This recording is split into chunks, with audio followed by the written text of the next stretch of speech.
aquí con ustedes en esta ocasión para platicar de un tema muy interesante que esta mañana se dio aquí en el hospital y que tiene que ver con el despertar transoperatorio. Me acompaña la doctora Rocío del Carmen Mendoza Trujillo, es la jefa de anestesiología del hospital. También está con nosotros el doctor Sergio Orozco Ramírez, es neuroanestesiólogo. El doctor Miguel Ángel Aguayo Preciado, es anestesiólogo intensivista. Y la doctora R3, residente de tercer año y coordinadora de residentes de anestesiología, Karina Martínez Cervantes. Bueno, este tema resultó, la verdad, muy interesante, doctora. Y usted nos presentaba allí mitos y realidades. Y bueno, la primera pregunta que me gustaría que conversara es, ¿realmente existe esta posibilidad que una persona se despierte durante la cirugía? Sí, es un hecho, es algo que debemos de tomar en cuenta inclusive durante la valoración preanestésica, cuando estamos conversando con los pacientes antes de entrar al quirófano. Su duda muchas veces es si se van a despertar o si van a tener algún recuerdo de la cirugía. Nosotros debemos de ser muy francos y decirles que existe un riesgo muy bajo, un riesgo que puede variar entre 0.1% o 3% de los pacientes pueden tener algún tipo de recuerdo, pero que nosotros estamos comprometidos con que eso no pase y tenemos muchas maneras de evitarlo. Y cuando llega a ocurrir esto, ¿el paciente tiene sensación de dolor? ¿Qué sensaciones tiene? ¿Le duele cuando se despierta o no le duele?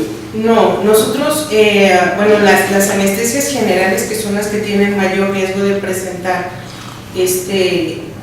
digamos, este evento, es sin dolor. Ellos solamente recuerdan sonidos, pueden recordar sensaciones táctiles, pero es muy difícil que tengan dolor porque nosotros tenemos controlado eso. Eso es lo primero, es un punto básico de cualquier tipo de anestesia, que es suprimir el dolor. Entonces eso es parte de la planeación y eso es difícil que se dé.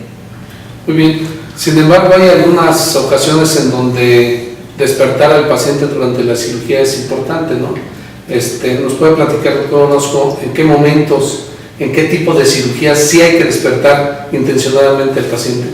Claro, hay un tipo de cirugías en el ámbito de la neurocirugía en el cual, para cuidar áreas funcionales muy importantes del cerebro, tenemos que mantener las condiciones ideales al neurocirujano para que pueda operar mientras que está abordando al paciente. En ese momento nos pide el equipo quirúrgico que tengamos al paciente despierto. Es muy importante comentar que mientras llegamos a ese punto, nosotros lo tenemos dormido a este paciente, con los medicamentos, dando sus dosis adecuadas y una buena monitorización, esto es, viendo cómo está funcionando su cerebro.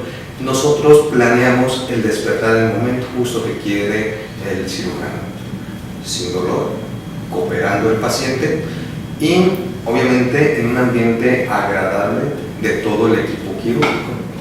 Bueno, de hecho hay algunos comentarios que durante alguna cirugía, creo de epilepsia, han hecho despertar al paciente y lo han puesto a tocar incluso un instrumento durante la cirugía, ¿es así? Es correcto, por ahí se circula en las redes sociales un tipo de esta cirugía en donde es un violinista en el cual la lesión se encontraba cerca de un área importante, el cual, de no llevarse a cabo con el mayor cuidado, le iba a imposibilitar, no solamente a lo que se dedica toda su vida, que se tocar este instrumento. Por aquí tuvimos un caso de un locutor en el cual la lesión estaba en un área funcional del habla, entonces para él es importante haberle preservado esta área. Hay que despertarlo para estar seguros de que no se está tocando esa área que es la que le importa al paciente, ¿no? Es correcto, tenemos que, en este caso, despertamos al paciente y estuvimos haciéndole pruebas funcionales del habla y el doctor Alejandro Miranda, que es nuestro neurocirujano aquí que hace ese tipo de cirugía, pues está mapeando, por decirlo burdamente, esta área en el cual quiere preservar. Muy bien. Bueno, finalmente yo creo que de los objetivos que tiene la anestesia, pues es que no se despierten. ¿Qué otros objetivos tiene que debería tener una buena anestesia, doctora Aguayo? Sí, básicamente, como lo mencioné, inicialmente lo que perseguimos es la inconsciencia, que el paciente esté totalmente inconsciente, que no se dé cuenta de lo que está pasando a su alrededor. Obviamente también perseguimos la amnesia. Hay varios medicamentos que se ponen en una secuencia precisamente para lograr todo esto, no nada más la inconsciencia y la amnesia, sino también la analgesia, que es importante. Tenemos ya un tiempo considerable en donde estamos poniendo inclusive ya el narcótico en infusión continua, y esto nos ha permitido controlar de mejor manera la analgesia. Aparte de todo esto, es que no se liberen una serie de mediadores que obviamente participan en la taquicardia, bradicardia u otros eventos que obviamente son deleterios para el paciente, y esto precisamente se llama control neurovegetativo. Todo esto lo logramos con una serie de medicamentos que ya previamente los analizamos precisamente para ese tipo de pacientes. Muy bien. Bueno, a ver, si llega a suceder el caso de que una persona se despierte durante la cirugía, pues queda nada más como un hecho anecdótico que le cuenta a sus amigos, me desperté, o hay alguna consecuencia en salud de la persona. Sí hay consecuencias, desgraciadamente. Ahora, primero hay que comentar algo muy importante. Nada más aproximadamente el 35% de los pacientes que sufren un despertar intraoperatorio lo comentan. El 65% no lo comenta con familiares o inclusive con extraños, y es ahí donde se genera el mito. Si nos comentaran realmente ese porcentaje tan importante de pacientes, obviamente podríamos tener acciones para ayudarlos. ¿Por qué acciones para ayudarlos? La consecuencia de un despertar intraoperatorio genera que el 50% desarrollen estrés postraumático. El estrés postraumático como tal, obviamente es una complicación gravísima que puede desarrollar un paciente, porque no solamente tiene alteraciones psicológicas, tiene alteraciones cognitivas, tiene alteraciones afectivas, inclusive autodestructivas, y obviamente lo más importante, puede llegar al suicidio. Hay un estudio del Hospital Johns Hopkins que menciona que el 10% de los pacientes que tienen estrés postraumático se van a suicidar. O sea, es algo que lo tenemos que tener en consideración, porque una vez que detectemos el problema, podemos ayudarlos, podemos canalizarlo al psicólogo o a quien le pueda brindar la ayuda al paciente. Y finalmente, yo creo que se considera un evento adverso y pudiera incluso prosperar a una demanda, ¿no? Claro, hay varias situaciones, inclusive, como decía la doctora, que los pacientes refieren que escuchan, que oyen, pero hay otros, desgraciadamente, un grupo muy pequeño que sí dice que sintió molestias. Entonces, ese grupo de pacientes pues es potencialmente, de alguna manera, que puede inclusive generar una demanda a quien según eso le brinda el servicio, de que no te va a doler, no vas a sentir nada.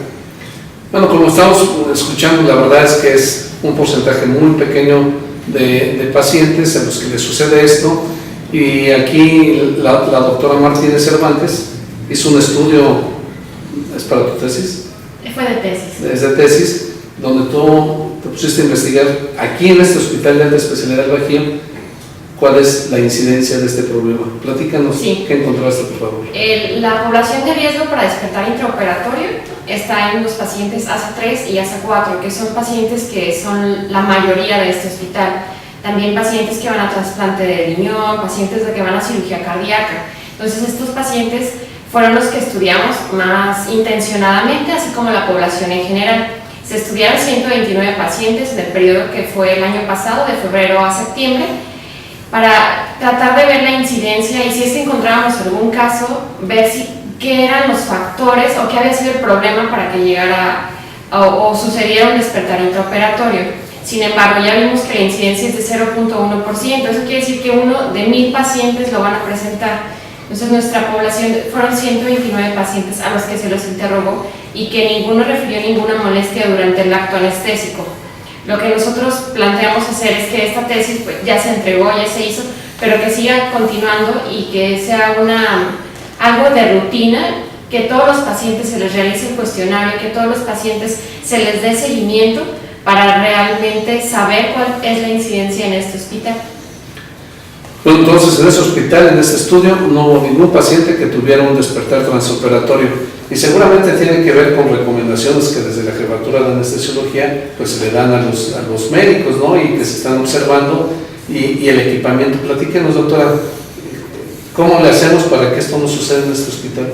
Tiene que ver mucho las recomendaciones internacionales. Hay organismos como los que nos rigen, que es la Sociedad Americana de Anestesia, comisiones incluso de control de salud, de control de daños de estos problemas, que nos dan varias, son 6 decenas de recomendaciones de qué hacer cuando hay una población de riesgo, qué hacer cuando nos pasa en el transoperatorio y qué debemos hacer si se reconoce un despertar transoperatorio. Pero lo más importante en el hospital es que, como ya lo dijo Karina, nosotros manejamos una población de alto riesgo para presentar un despertar transoperatorio.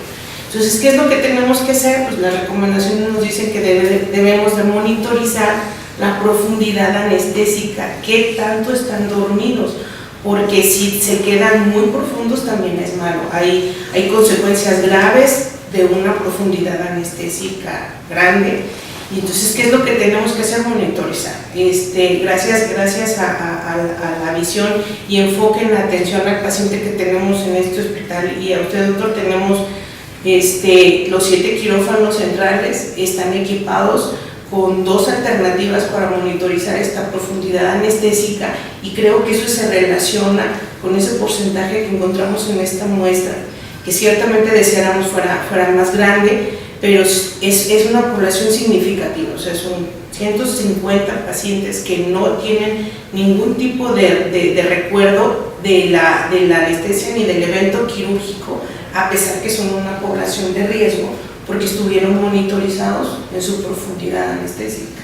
Bueno, entonces podemos concluir que en el hospital tenemos personal muy profesional, especializado, que pues atiende las recomendaciones internacionales para evitar esta situación de despertar transoperatoria, pero que además nuestros quirófanos están muy bien equipados. Usted nos presentó un término que la verdad yo no conocía, disanestesia. ¿Nos puede platicar un poco qué es la disanestesia? Sí, claro. Disanestesia salió a partir de un estudio de hace 5 años, donde se hizo un experimento y donde se hablaba de un estado de conciencia diferente al dormido y al despierto. El paciente era sometido a anestesia general, pero se aislaba con un torniquete del antebrazo. Esto es que los medicamentos no penetraban en esa parte, a pesar de que nosotros sabemos que la conciencia está en el sistema nervioso central.